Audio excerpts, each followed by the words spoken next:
يوم القيامة للمذنبين المتلبسين الخطائين الهالكين شفيعا. فصلى الله تعالى عليه وسلم وبارك عليه وعلى كل من هو معه ومرضي لديه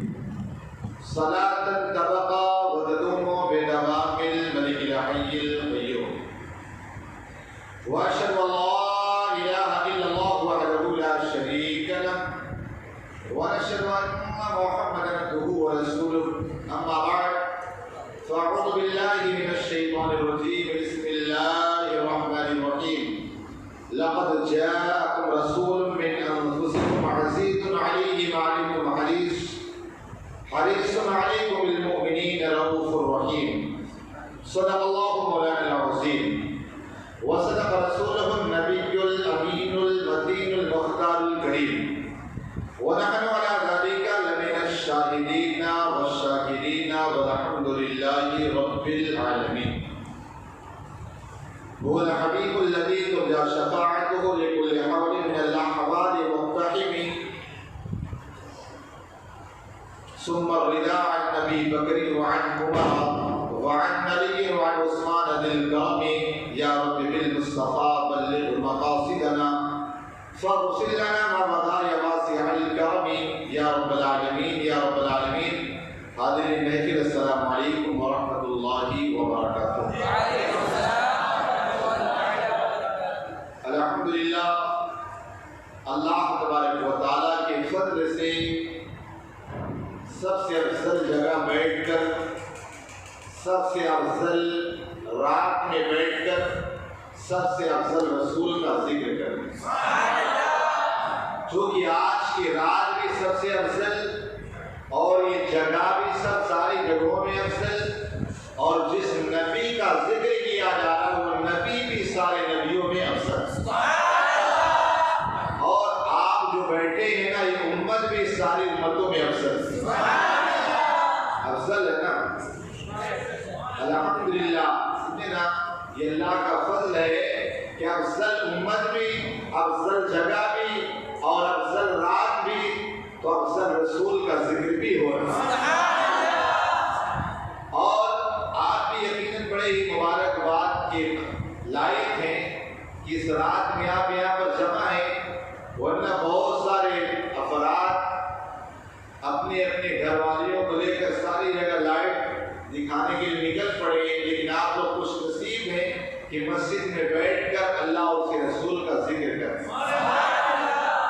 اور یہ محفل بظاہر ہے کہ یہ کم نہ سمجھیں,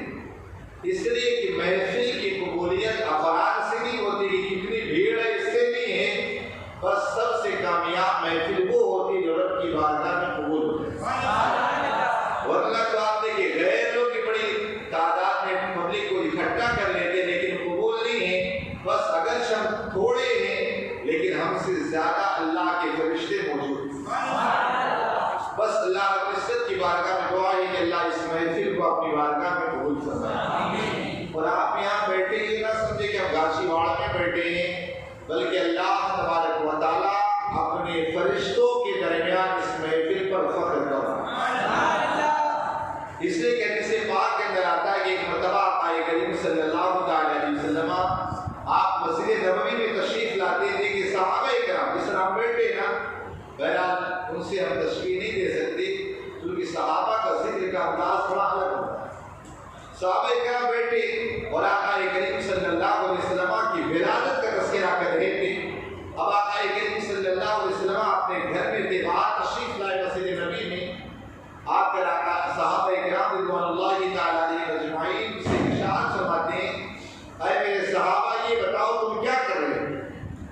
صحابہ کرام رضوان اللہ تعالیٰ علیہ اجمعین عرض کرتے یا رسول اللہ صلی اللہ علیہ وسلم ہم مسجد میں بیٹھ کر اللہ تبارک و تعالیٰ کا اس بات پر احسان اور اللہ کا شکر ادا کریں کہ اللہ تبارک و تعالیٰ نے آپ کو ہمارے درمیان بھیجا ہے, اس لیے کہ آپ کے ذریعے ہمیں قرآن ملا, ایمان ملا, ساری نعمتیں آپ کے ذریعے ملی. تو اے اللہ کے رسول ہم آپ کا احسان اور رب کا شکر ادا کریں. صحابہ کرام رضوان اللہ تعالیٰ علیہ اجمعین کو آقا نے ارشاد فرمایا کیا تم قسم کھا سکتے ہو کیا تم قسم کھا سکتے ہو کہ تم رسول اللہ کا ذکر کر رہے ہو اور اللہ کا ذکر کر رہے ہو؟ صحابہ کرام رضوان اللہ تعالی علیہم اجمعین نے کہا والذی نفسی بیدہ، فرمایا قسم اس ذات کی جس کے قبضے قدرت میں ہماری جان ہے، اے اللہ کے رسول ہم آپ کا اور اللہ کا ذکر کر رہے ہیں۔ صحابہ نے عرض کیا یا آقا علیہ السلام نے ارشاد فرمایا میرے صحابہ میں کسی بدگمانی کی وجہ سے قسم نہیں لے رہا تھا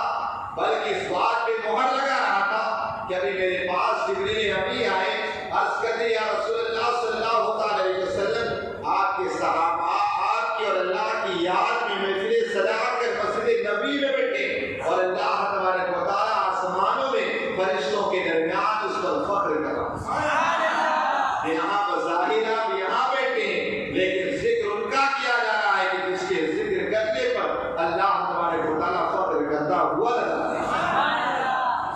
اب آئیے انتہائی خلوص محبت عقیدت و احترام اور حضوری قلب کے ساتھ اپنی اور ساری کائنات کے مرکز سے عقیدت حضور محسن انسانیت مالک جنت ہم غریبوں کے غمخوار آقا نامدار مصطفیٰ نبی رحمت صلی اللہ تعالی علیہ وسلم کی بارگاہ مہربان کی جی لگا کر بابا زبرت درود پاک کی نظریں پیش کریں۔ اللہم صلی علی سیدنا محمد کے دل دھوبی و روائنا وحافظ ابنانی و شفائنا و بالوسائی و سیائنا وعلا آلہ و صحبہ و بارک وسلم پڑھیں۔ صلاة و سلام علیکہ یا رسول اللہ، الصلاة والسلام علیکہ یا رسول اللہ، الصلاة والسلام علیکہ یا حبیب اللہ، الصلاة والسلام علیکہ یا حبیب اللہ، الصلاة والسلام علیکہ یا نور اللہ، الصلاة والسلام علیکہ یا نور اللہ، صلی اللہ تعالی علیہ وسلم۔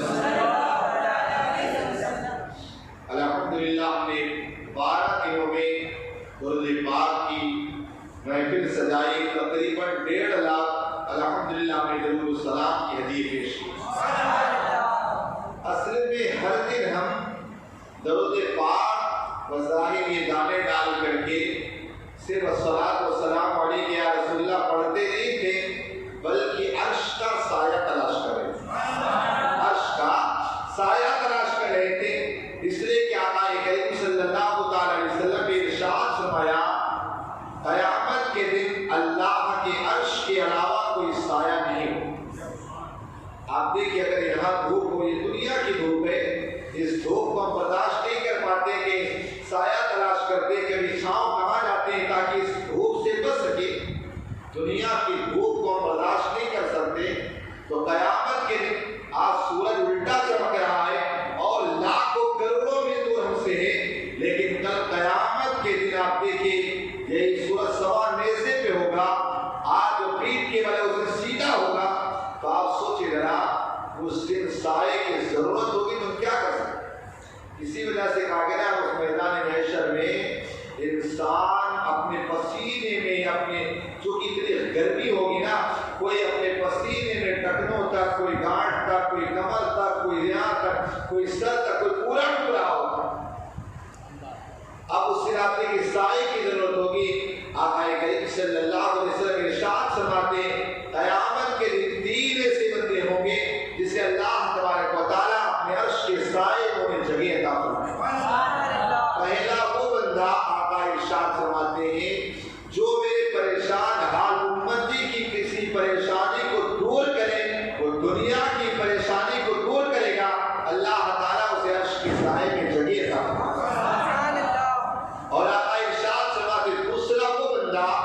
جو میری سنتوں پر عمل کرتا ہے اسے بھی اللہ تعالیٰ عرش کا سایہ عطا فرمائے گا۔ اور تیسرا وہ بندہ آقا ارشاد فرماتے جو بندہ مجھ پر درود پاک پڑھتا ہے اللہ تعالیٰ قیامت کے دن سے اپنے عرش کا سایہ عطا فرمائے گا۔ تو ہم نے 12 دنوں تک درود نہیں پڑھا بلکہ اللہ کے عرش کا سایہ تلاش کیا۔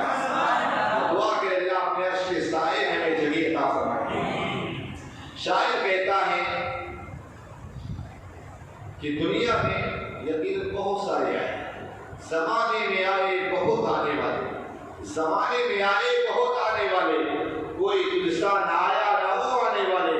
سراج منیرہ لقب پانے والے، چمک تجھ سے پاتے ہیں سب پانے والے، میرا دل بھی چمکا دے چمکانے والے۔ اور آج اس نور والے آقا کی ولادت کی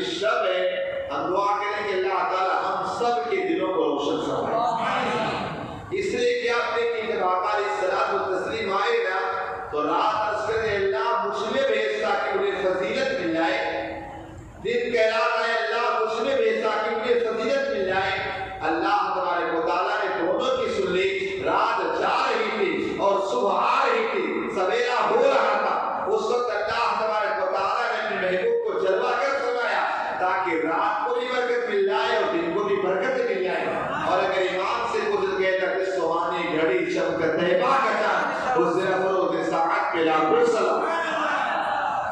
عزیزان ملت اسلامیہ، چونکہ وقت کم ہے اس لیے میں بڑے گفتگو کی طرف نہ جاؤں گا کہ میلاد مصطفیٰ منانا یہ سارے طریقے آپ سنتے رہتے ہیں۔ چونکہ آج میلاد کی شب ہے تو آقا علیہ الصلوۃ والتسلیم کی میلاد کے حوالے سے کچھ باتیں انشاءاللہ آپ کے سامنے گوش گزار کرنے کی کوشش کریں گے، اور اس کے بعد آپ کے لیے خوشی کی یہ بھی ایک بات ہے کہ انشاءاللہ تقریر ختم ہونے کے بعد آقا کے منہ مبارک کی زیارت نصیب آپ لوگ چاہیں گے انشاءاللہ وہ منہ مبارک کی آپ حضرات زیارت بھی کر کے جائیں۔ ایک مرتبہ درود پاک پڑھے اللہم صلی علی سیدنا محمد طب القلوب ودوائها وعافیة الابدان وشفائها ومن الابصار وضیائها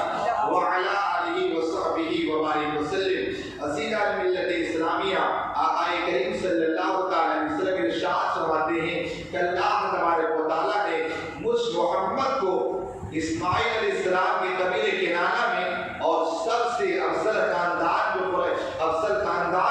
جو اپنے مناف کا تھا ان میں جو افضل قریش تھا اور ان میں سب سے افضل جو قبیلے بنو ہاشم تھا، اللہ تبارک و تعالیٰ نے اس قبیلے میں مجھے پیدا فرمایا۔ اور آقا علیہ السلام ارشاد فرماتے ہیں کہ لم ازل القلب من اصلاب الطاہرین الی ارحام الطیبات۔ آقا ارشاد فرماتے ہیں کہ میں پاک پشتوں سے پاک رحموں کی طرف منتقل ہوتا رہا، ان میں سے کوئی خطا کار نہ تھا، کوئی بے ایمان نہ تھا۔ حضرت آدم سے لے کر حضرت عبداللہ تک اور حضرت حوا سے لے کر حضرت عامہ تک دونوں نسلوں میں کوئی ناپاک نہ تھا، کوئی بے ایمان نہ تھا۔ آقا ارشاد فرماتے سب کے سب طیب و طاہر اور ایمان والے۔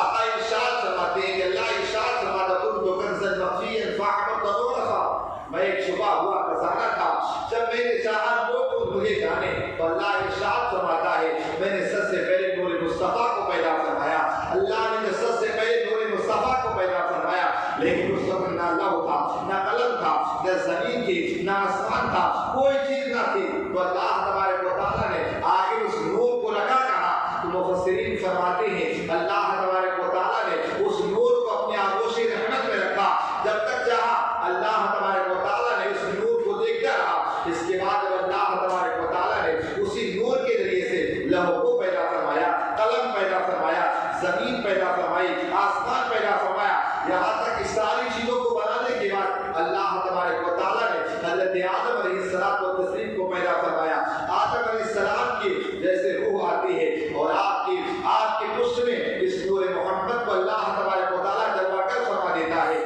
حضرت آدم علیہ السلام و تسلیم کیا سنتے ہیں؟ میرے پیٹ کے پیچھے سے سبحان اللہ کی آوازیں آ رہی ہے۔ حضرت آدم علیہ السلام و تسلیم نے عرض کیا اے پروردگار عالم، آخر یہ تسبیح کی آواز کیسے آ رہی ہے؟ فرشتے آخر میرے پیچھے ذکر کیوں کر رہے ہیں؟ اللہ تبارک و تعالیٰ نے ارشاد فرمایا اے آدم اس میں تیرا کوئی کمال نہیں ہے، بلکہ تیری پشت میں میرے محبوب کا نور ہے۔ اس نور کو دیکھ کر اللہ کے فرشتے اللہ کی تسبیح بیان کر رہے ہیں۔ عزیزان ملت اسلامیہ، یہ نور جہاں جہاں پہنچتا رہا، سارے لوگوں کو فیضیاب کرتا رہا۔ آدم کی پیشانی میں رہا، آدم کی پیشانی آدم کا علیہ السلام و تسلیم کو توبہ نصیب ہوئی۔ اس کے بعد حضرت شیس علیہ السلام کی پیشانی میں وہاں بھی فائدہ پہنچا۔ اس کے بعد حضرت نوح علیہ السلام، حضرت ابراہیم علیہ السلام، یہ نور جہاں جہاں جاتا رہا، سارے لوگوں کو فیضیاب کرتا رہا۔ آقا علیہ السلام و تسلیم ابھی تشریف نہ لائے، لیکن اس نور مصطفیٰ کی برکت سے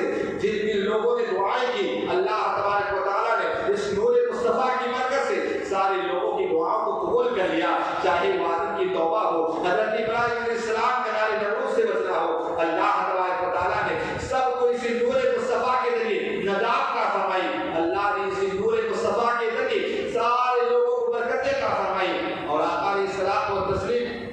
جب اس کائنات میں تشریف نہیں لائے تھے، اس سے پہلے سارے لوگ اللہ کے رسول کا ذکر کر رہے تھے، اللہ کا محبوب آنے والا ہے، اللہ کا محبوب آنے والا ہے، نبی آخر الزمان آنے والے ہیں۔ آقا علیہ السلام تشریف نہ لائے لیکن چرچے ہو رہے تھے، یہاں تک یہودیوں کا معاملہ یہ تھا کہ آقا کریم صلی اللہ علیہ وسلم کے وسیلے سے دعائیں کرتے تھے، اللہ تبارک و تعالیٰ جنگوں میں فتح کا فرما دیتا تھا۔ آپ کو بتاؤں آقا علیہ السلام تشریف نہ لائے، وقت نصر کا زمانہ ہے، اس وقت نصر وہ بندہ ہے جس نے پوری دنیا کے اندر حکومت کی۔ وقت نصر نے ایک مرتبہ خواب دیکھا، یہ حضرت دانیال علیہ السلام جو اللہ کے نبی ہیں ان کا زمانہ ہے۔ وقت نصر نے ایک مرتبہ خواب دیکھا اور خواب بڑا ہی ڈراؤنا تھا، بڑا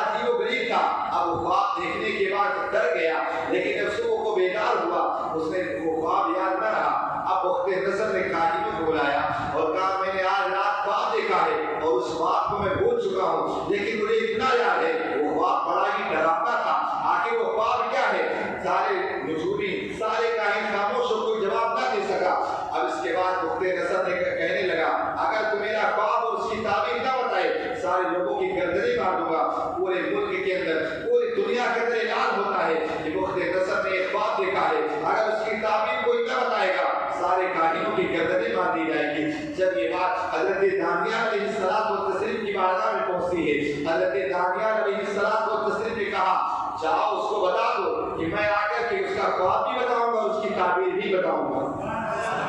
اب اس کے بعد وہ بندہ کہنے لگا بخت نصر بڑا ہی ظالم و جابر ہے، اگر نہ بتا سکے یاد رکھو آپ کو گردن مار دے گا۔ حضرت دانیال علیہ الصلوۃ والتسلیم ارشاد فرماتے ہیں کہ فرماتے میں اپنے رب کی عبادت کرتا ہوں، اللہ تبارک و تعالیٰ نے مجھے ایسی طاقت دی ہے جو میں چاہتا ہوں وہ علم اللہ مجھے عطا فرما دیتا ہے۔ اب اس کے بعد بخت نصر کو کہا گیا، بخت نصر نے حضرت دانیال علیہ السلام کو بلایا۔ اب جیسے ہی دانیال علیہ السلام گئے، چونکہ بادشاہوں کے دربار کا ایک ادب ہوتا ہے کہ جب اس کے دربار میں جاؤ اسے سجدے کرو، اس کے بعد اس کے دربار میں جاؤ۔ حضرت دانیال علیہ الصلوۃ والتسلیم جیسے ہی گئے وہاں دربار کے سجدے نہ کیا، بادشاہ کو سجدہ نہ کیا۔ اب دانیال علیہ الصلوۃ والتسلیم جب گئے اس نے دیکھا تو اسے بڑا برا لگا، لیکن اپنی بے عزتی محسوس کرتے ہوئے حضرت دانیال علیہ السلام کو قریب بلایا اور ایک سائڈ میں لے گیا، کہا اے دانیال یہ بتاؤ ساری دنیا میری عبادت کرتی ہے، ساری دنیا میرے دربار کا ادب کرتی ہے، پوجا کرتی ہے، لیکن تم نے میرے دربار کے اندر آئے لیکن آنے کے بعد سجدے نہ کیا۔ حضرت دانیال علیہ الصلوۃ والتسلیم ارشاد فرماتے ہیں اے بادشاہ سلامت سن لے، میں اس رب کی عبادت کرنے والا ہوں جس رب نے ساری کائنات کو بنایا، تجھے بھی بنایا، اور یہ بھی یاد رکھ اگر میں تجھے سجدہ کر لیتا تو اللہ تعالیٰ مجھے علم سے محروم کر دیتا اور تیرے قتل کو مجھے قتل کر دیتا، لیکن اس رب کی عبادت کرنے والا ہوں تو مجھے قتل نہیں کر سکتا ہے۔ وہ بادشاہ بخت نصر بڑا ہی ذہین تھا، اس نے کہا اے دانیال کوئی بات نہیں، مجھے ایسے وفادار بندے بڑے ہی پسند۔ اب کہنے لگا چلو میرا خواب بتاؤ۔ دانیال علیہ الصلوۃ والتسلیم ارشاد فرماتے تم نے ایک بہت بڑا بت دیکھا ہے جس کا پیر زمین پر ہے، اس کا سر آسمانوں میں ہے اور اس کا سر جو ہے نا وہ سونے کا ہے، پیٹ کے سینے کا حصہ وہ چاندی کا، نیچے پیتل کا ہے۔ کہا بالکل ہاں میں نے یہی خواب دیکھا۔ کہا اس کے بعد تم نے یہ دیکھا کہ آسمان سے سفید اور چمکیلا ایک پتھر اترتا ہے اور وہ پتھر اسی بت کے اوپر گرتا ہے، وہ سارا تو دھیرے دھیرے چور ہو جاتا ہے اور وہ پتھر ساری چیزوں پر غالب آتا ہوا نظر آتا ہے۔ بخت نصر کہنے لگا ہے دانیال بالکل میں نے یہی خواب دیکھا۔ کہا تعبیر کیا ہے؟ کہا تعبیر یہ ہے کہ ساری کائنات کے اندر کفر ہی کفر ہوگا، لوگ بتوں کی پوجا کر رہے ہوں گے، لیکن ایسے وقت میں اللہ تبارک و تعالیٰ کا محبوب ہوگا، اللہ کا آخری نبی ہوگا، آخری پیغمبر محمد عربی تشریف لائیں گے، سارے کفر جو دنیا کے اندر بھر چکا ہوگا سارے کفر کو اسلام سے بھر دیں گے، ساری کائنات ایمان کے نور سے جگمگانے لگ جائے گی۔ آپ دیکھو ابھی حضرت آقا علیہ السلام تشریف نہ لائے لیکن دانیال علیہ السلام آئے، وہ بھی اللہ کے رسول کا ذکر کرنے آنے والے ہیں۔ اسی طرح حضرت عیسیٰ علیہ السلام کی زندگی دیکھی، عیسیٰ علیہ السلام آپ دیکھیں ایک مرتبہ خطاب فرما رہے دوران خطاب ایک عورت کہتی ہے اے عیسیٰ وہ ماں کتنی خوش نصیب ہوگی جس نے تم جیسے کو جنم دیا ہے۔ حضرت عیسیٰ علیہ السلام ارشاد فرماتے ہیں اے بوڑھی ماں سن، میری ماں سے بھی ایک بہتر ماں آنے والی ہے جو اس کائنات کے اندر اللہ کے محبوب محمد عربی کو جنم دے گی، وہ ماں میری ماں سے افضل ہوگی۔ وسیلہ ملت اسلام کے سارے لوگوں نے تذکرے کیے، ابھی تشریف نہ لائے کہ نور مصطفیٰ جہاں جہاں آتا گیا سارے لوگوں کو فیضیاب کرتا رہا، اس ڈیٹیل میں نہ جاؤں گا، لیکن جب یہی نور مصطفیٰ حضرت عبد المطلب جو آقا علیہ الصلوۃ والتسلیم کے آپ دادا ہیں، حضرت عبد المطلب رضی اللہ تعالیٰ آپ ایک مرتبہ کعبہ کے پاس میں آرام کر رہے آپ نے دیکھا میری پیشانی چمک رہی، میرے اندر سے خوشبو آ رہی، آپ کے بابا جان کاہن کے پاس لے کر کے گئے، کہا کیا معاملہ ہے؟ کہا یہ کوئی عام آدمی نہیں، اس کی پیشانی میں اللہ کے محبوب کا نور جلوہ کرے۔ آپ دیکھو یہی نور مصطفیٰ جہاں جا گئے سب کو برکتیں پہنچایا، اور آپ جانتے جب ابراہیم بادشاہ نے کعبے کو ڈھانے کے لیے جب وہ آیا نا اور پوری تفصیل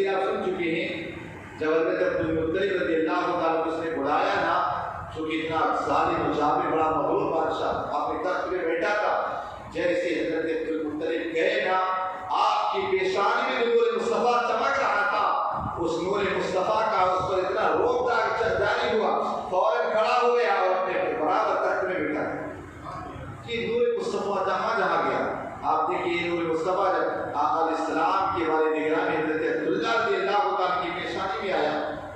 جب حضرت عبداللہ رضی اللہ تعالیٰ کی پیشانی میں آیا نا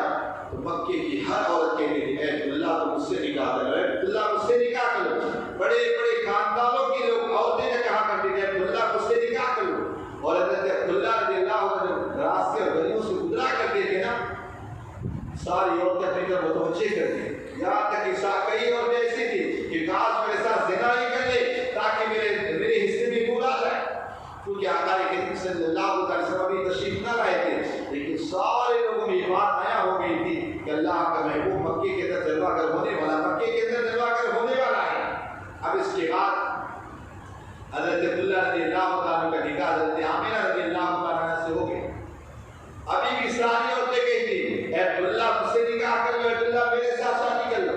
لیکن حضرت عبداللہ رضی اللہ عنہ کا نکاح حضرت آمنہ سے ہوا۔ یہ شب جمعہ رجب کے ماہ کے اندر آقا کریم صلی اللہ علیہ وسلم کا وہ جو نور تھا حضرت عبداللہ کی پشت سے منتقل ہو کر حضرت آمنہ کے شکم میں آ جاتا ہے۔ اب حضرت عبداللہ رضی اللہ عنہ جب صبح کو نکلتے نا کوئی عورت متوجہ نہیں، ساری عورتیں اپنے اپنے چہرے کو پھیر لیتی ہیں۔ حضرت عبداللہ نے ایک عورت سے کہا کیا بات ہے، کل تک تم نکاح کرنا چاہتے، آج کیا بات ہے؟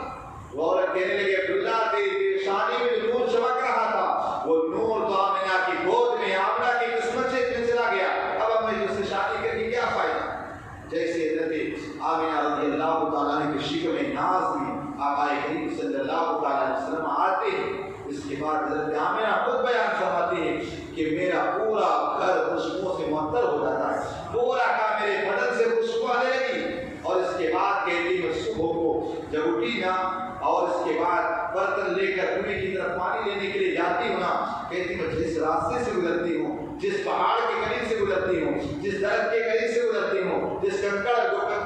پیر پڑ جاؤ کنکڑ موم ہو جاتا ہے، اور آزاد الصلاۃ والسلام علیک یا رسول اللہ، الصلاۃ والسلام علیک یا حبیب اللہ، کہا یہ اتنا روک تانی ہوا، گاڑی میں برتن لے کر کنویں کے قریب گئی، عرب کی وہ کڑیل اور عرب کو خطرناک ہوتے جو معمولی باتوں پہ ڈر جایا کرتی تھی، آج جیسے حضرت آمنہ پہنچتی ہیں سارے لوگوں نے جگہ دے دیا کہ آمنہ آ کے پانی تم بھر لو، آمنہ پانی تم بھر لو۔ حضرت آمنہ نے جیسے اپنا برتن ڈالنا چاہا پانی اوپر نیچے سے اوپر آتا ہے اور آواز آتی ہے الصلاۃ والسلام علیک یا رسول اللہ، الصلاۃ والسلام علیک یا حبیب اللہ۔ حضرت آمنہ کہتی میں نے پانی کو بھر لیا، کہا میں بکریاں سامنے گزرتے ہوئے الصلاۃ والسلام علیک یا رسول اللہ، کہا ایسے ہی پورا دن گزر جاتا ہے۔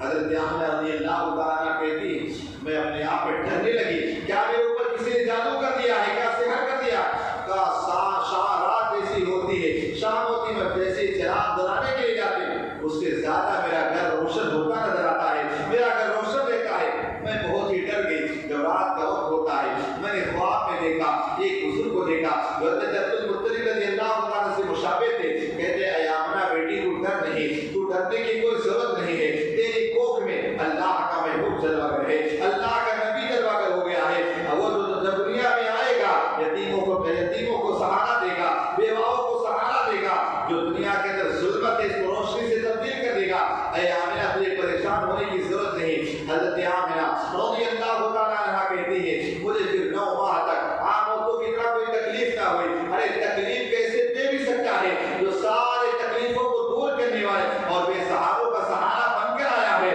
وہ ظاہر سی بات ہے مصطفیٰ کریم اپنی ماں کو کیسے تکلیفیں دے سکتی ہے۔ حضرت آمنہ کہتی ہے میں اپنے میرے پیٹ میں آقا کریم صلی اللہ علیہ وسلم تھے، میں آوازیں سنا کرتی تھی، وہ اللہ کا ذکر کیا کرتے تھے، اللہ تبارک و تعالیٰ کا ذکر، اللہ کی یادوں کی آوازیں آیا کرتی تھی، یہاں تک کہ 9 ماہ گزر گیا۔ جب 9 ماہ گزر جانے کے بعد جب ولادت کا وقت قریب آتا ہے، حضرت آمنہ رضی اللہ تعالیٰ کہتی ہے میں سوچنے لگی اب میں کیا کروں گی، میرے ساتھ میں کی تنہا ہوں۔ اس کے بعد حضرت آمنہ کہتی ہے میں دیکھتی ہوں وہاں میرے پاس کئی عورتیں آ جاتی ہیں، میں نے پوچھا تم کون ہو؟ اس میں سے ایک عورت کہتی میں آسیہ ہوں، حضرت آسیہ ہوں، ایک کہتی میں حضرت مریم ہوں۔ اس طرح جب آقا کریم صلی اللہ علیہ وسلم کی ولادت ترجمہ ہوئی، حضرت آمنہ خود بیان فرماتی ہے جب میرے بیٹے محمد پیدا ہوئے نا اس وقت آپ دیکھیں دنیا کے ہر بچہ پیدا اس کے ساتھ نجاستیں رہتی ہے، لیکن فرماتی جب میرا بیٹا محمد پیدا ہوئی تو صاف و ستھرا تھا، ناخنی کٹی تھی، اور کہتے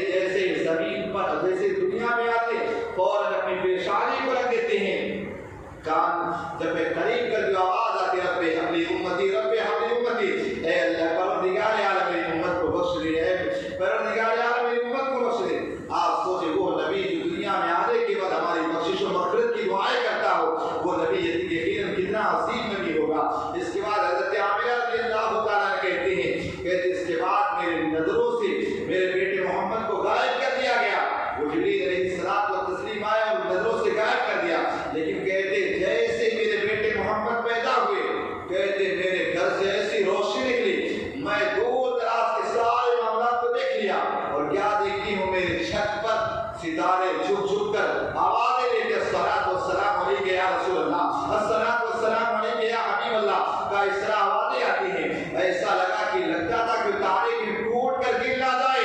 لیکن ظاہر سی بات ہے وہ دن ایسا تھا کہ آقا کریم صلی اللہ تعالی علیہ وسلم کا وہ کی ولادت کی خوشی میں، دنیا کے آنے کی خوشی میں آقا کریم صلی اللہ تعالی علیہ وسلم پر سب درود و سلام پڑھ رہے تھے۔ نعرہ تکبیر، نعرہ رسالت، یا رسول اللہ،